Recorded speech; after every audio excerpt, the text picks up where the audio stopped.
Hello लोगोफोर नोंथांमोनखौ advance Bodoland YouTube चेनेलाव बयखौबो बरायबाय लोगोसे दिनैनि गोदान भिडिअ नोंथांमोनखौ बयखौबो बरायनाय थाबाय।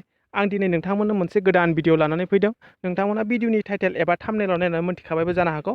आं दिनै नोंथांमोननो प्राग्यान भारती स्किमनि सोमोन्दै खोन्थागोन। बे स्किमनि गेजेरजों जायफोर जोंनि बिनानावमोनहा 2020 मायथाइयाव ओइचएस एबा पिइउ एग्जामखौ आनजादखौ पास जादों बिथांमोननि थाखाय जोंनि आसाम गभर्नमेन्टआ फ्रि स्कुटि होगोन।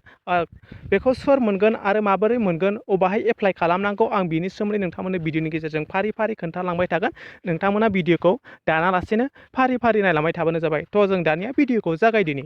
जायफोर फरायसुलि बिथांमोना 2020 मायथाइयाव ओइचएस आनजादखौ पास खालामदों बिथांमोननि थाखाय गोजोनथाव खौरां।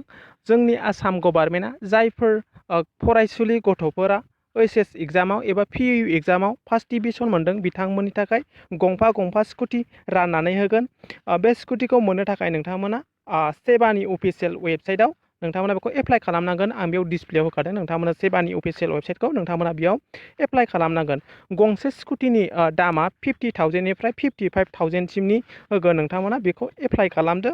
सेबानि अफिसियेल वेबसाइटआव एप्लाइ खालामहैदो नोंथांमोना अब्लानो 15 अक्ट'बराव नोंथांमोना बे स्कुटिखौ मोनगोन। नाथाय नोंथांमोना बे स्कुटिखौ 3 इयार्ससिम फाननो मोननाय नङा। नोंथांमोना बे स्कुटिखौ नोंथांमोना सालायबाय थानांगोन। नोंथांमोना बोसोरथामसिम बे स्कुटिखौ फाननो मोननाय नङा।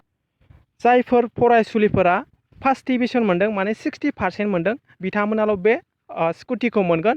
टटेल जोंनि आसामाव 22,000 स्टुडेन्टफोरनो बेखौ होनाय जागोन। खालि आइजोफ्राल' मोनगोन माने फरायसुलिफ्राल' मोनगोन बेखौ।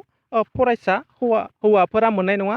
जुदि नोंथांमोना 60% मोनदोंबाबो नोंथांमोना बेखौ एप्लाइ खालामनो हानाय नङा एबा नोंथांमोना मोननाय नङा। जाय फरायसा लोगोफोरा 60% एबा ओइचएसआव 60% मोनदों बिथांमोना सेबानि अफिसियेल वेबसाइटआव थांनानै एप्लाइ खालामहैदो।